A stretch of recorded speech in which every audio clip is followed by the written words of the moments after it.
Space, the final frontier. These... Wait a minute. Wrong thing. Hold on.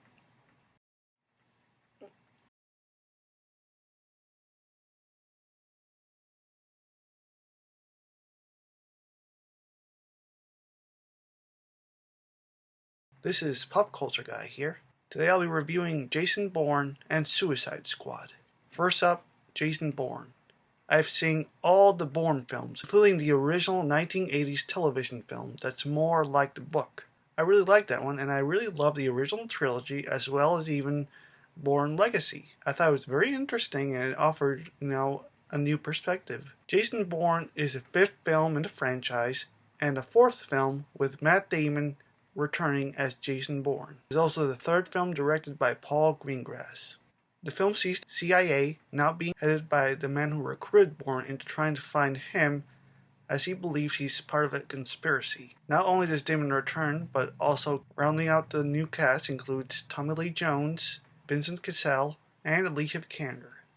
The film is okay at best, because mostly it doesn't really offer anything new. It has some neat ideas that have not been seen in the previous films, but overall there's nothing new in this film. It pretty much does what the other films did before with a conspiracy in Bourne's past, though at least they do something new with Bourne's past, and it's something that he never knew himself even before his memory loss. But of course, Damon once again proves himself in the role that made him an international star, especially since no one thought he would be great at the role due to not having a lot of action roles before then. The film has great acting, especially from Damon and another returning favorite, Julia Stiles. It has really good fight scenes and very good stunts, and the ending was very surprising. But again, it doesn't offer anything that new that the films before had done. Most of the time, it retreads the same ideas as the original trilogy. And while the stunts are great, the final chase scene got a bit repetitive and way too long. That's why, for now, I give Jason Bourne a 90%, and in my list of the films I've seen so far, number 10. The next film is DC's Suicide Squad, the third film in the DC Extended Universe, following Batman v Superman: Dawn of Justice. The film is really fun, having a great cast playing very well-known DC comic book villains, including Jared Leto as a very unique Joker, Will Smith as Deadshot, Margot Robbie as the first live-action film portrayal of Harley Quinn, Jai Courtney as Captain Boomerang, and a whole lot more rounding up the cast. The film has its problems, much like Batman v Superman, but not as the same problems. Because the reshoots, there are some comedic moments that don't really work, maybe that's why. Great comedic moments, but some feel forced at times. I thought the whole idea of Amanda Waller getting metahumans into the Suicide Squad doesn't make any sense when, of all the members, only 2 actually have any powers.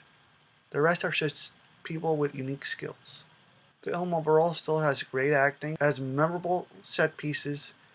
The first action piece set in the mission that the Suicide Squad is first in is, I don't know what about it, it just feels too easy. And though I did like Jared Leto as Joker, even I feel that marketing tried too hard to put him in the film, even though he's only in it for about 10 minutes. And I feel like he could have been written out entirely since nothing really big happens with him.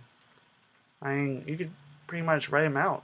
And I love the Joker. I found that the flashbacks were, at first, really great to explain each of the characters, but the fact that it was a whole 30 minutes of flashbacks, trying too hard to give each of them a steel backstory.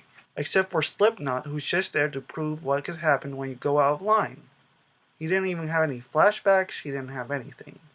Though with Deadshot and Captain Boomerang, we at least got both Batman and the Flash. While Batman v Superman was trying to be too dark, I feel that this film was trying to be dark, but trying to be very comedic just to show how they can at least be light. I feel that at times it worked, and at times it just felt forced. Overall, so far, I give Suicide Squad a 92%, and place it as a new number 10 with Jason Bourne as a new 11. And now, for my next